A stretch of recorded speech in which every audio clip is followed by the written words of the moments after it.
नमस्कार दोस्तों, स्वागत है आपका हमारी इस अद्भुत कहानी में, जहां साहस, प्रेम, त्याग और विश्वासघात सब कुछ एक साथ देखने को मिलता है। यह है महिष्मती साम्राज्य की गाथा, एक ऐसी कहानी जिसने पूरे भारतवर्ष ही नहीं बल्कि पूरी दुनिया को चौंका दिया। दोस्तों, आज हम लेकर आए हैं बाहुबली की पूरी कहानी। तो तैयार हो जाइए उस अद्भुत सफर पर चलने के लिए, जहां हर मोड़ पर आपको मिलेगा रोमांच, भावनाएं और युद्ध की गूंज। बहुत समय पहले एक महान साम्राज्य था, महिष्मती।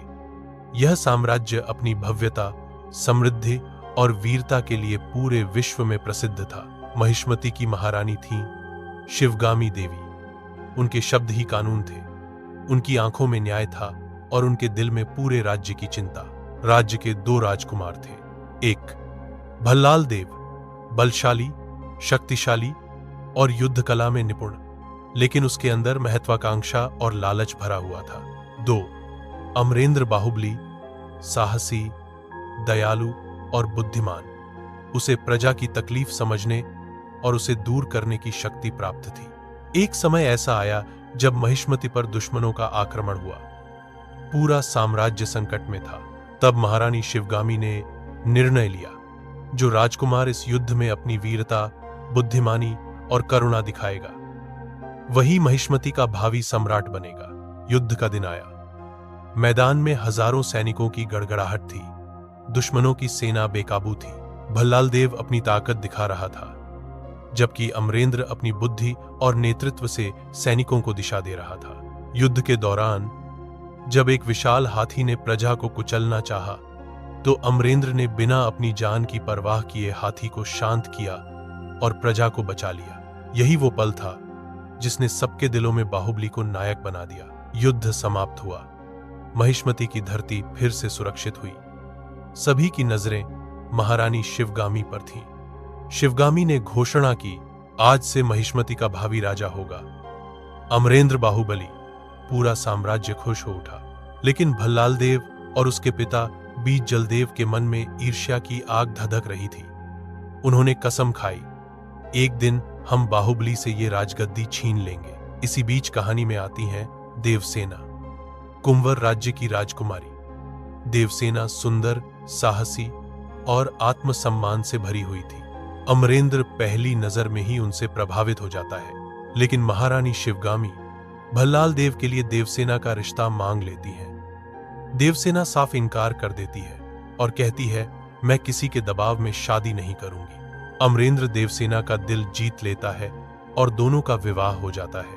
ये बात भल्लाल देव और बीजसदेव को और भड़काती है।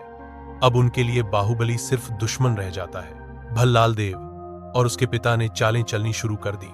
उन्होंने महारानी शिवगामी को यह विश्वास दिलाया कि बाहुबली राज्य की सत्ता हथियाना चाहता है।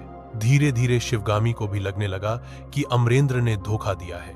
और फिर वो दिन आया जब महारानी ने निर्णय लिया कि बाहुबली को गद्दी से हटाकर भल्लाल देव को राजा बनाया जाएगा। अमरेंद्र को विश्वासघात का शिकार होना पड़ा, लेकिन उसने कभी विद्रोह नहीं किया। वो देवसेना और प्रजा के साथ सामान्य जीवन जीने लगा। भल्लाल देव ने अपने पिता के साथ मिलकर आखिरी चाल चली। उन्होंने कटप्पा को आदेश दिया, अमरेंद्र बाहुबली को मार दो।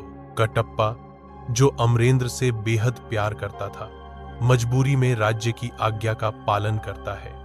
और यही होता है वो दुखद क्षण, अमरेंद्र बाहुबली का अंत। देवसेना को कैद कर लिया जाता है। भल्लाल देव राजा बन जाता है, लेकिन देवसेना अपने बेटे को बचाकर बाहर भेज देती है। वो बच्चा था महेंद्र बाहुबली, जिसे दुनिया शिवड़ू के नाम से जानने वाली थी। महल से दूर पहाड़ों और झरनों के बीच एक बच्चा पल रहा था। वो था महेंद्र, जिसे दुनिया शिवड़ू के नाम से जानती थी। उसका पालन पोषण हुआ एक साधारण परिवार में। शिवड़ू का बचपन बेहद जिज्ञासु था।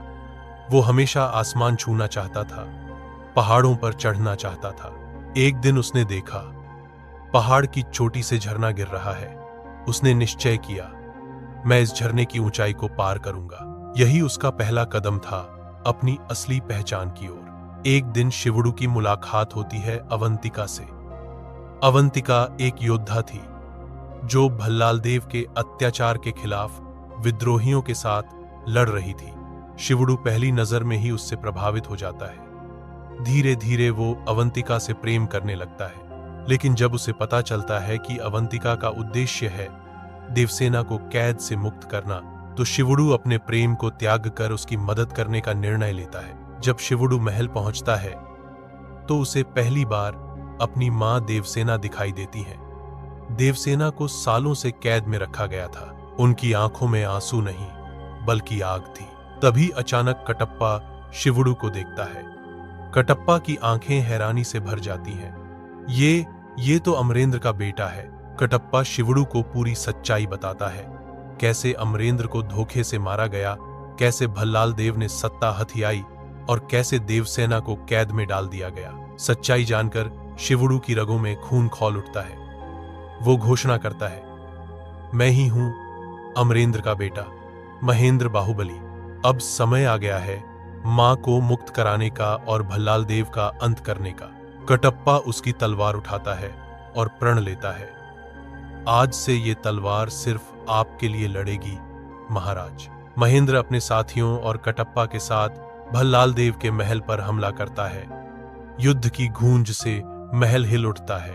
भल्लाल देव गुस्से से चीखता है, कौन है ये लड़का जो मुझे चुनौती देने आया है? ये है अमरेंद्र का बेटा महेंद्र बाहुबली। पूरी प्रजा झूम उठती है। महेंद्र अपनी मां को कैद से मुक्त करता है और प्रजा को अन्याय से आजाद करने का प्रण लेता है। मैदान में दोनों सेनाएं आमने सामने थीं। भल्लाल देव अपनी ताकत और क्रूरता से हमला करता है, लेकिन महेंद्र बाहुबली अपनी वीरता और पिता की तरह बुद्धि से लड़ता है। कटप्पा और प्रजा भी महेंद्र के साथ खड़ी हो जाती है। एक एक करके भल्लाल देव की चालें टूटती जाती हैं। अंततः महेंद्र बाहुबली अपने दुश्मन को उसी आग में जलाता है जिसमें भल्लाल देव ने सालों से देवसेना को जलाया था। भल्लाल देव का अंत हो जाता है। महिष्मती की धरती फिर से आजाद होती है। देवसेना सिंहासन पर बैठती है और अपने बेटे का राज तिलक करती है। कटप्पा झुककर कहता है, महिष्मती अब सही हाथों में है। प्रजा जयकारा लगाती है, जय महेंद्र बाहुबली।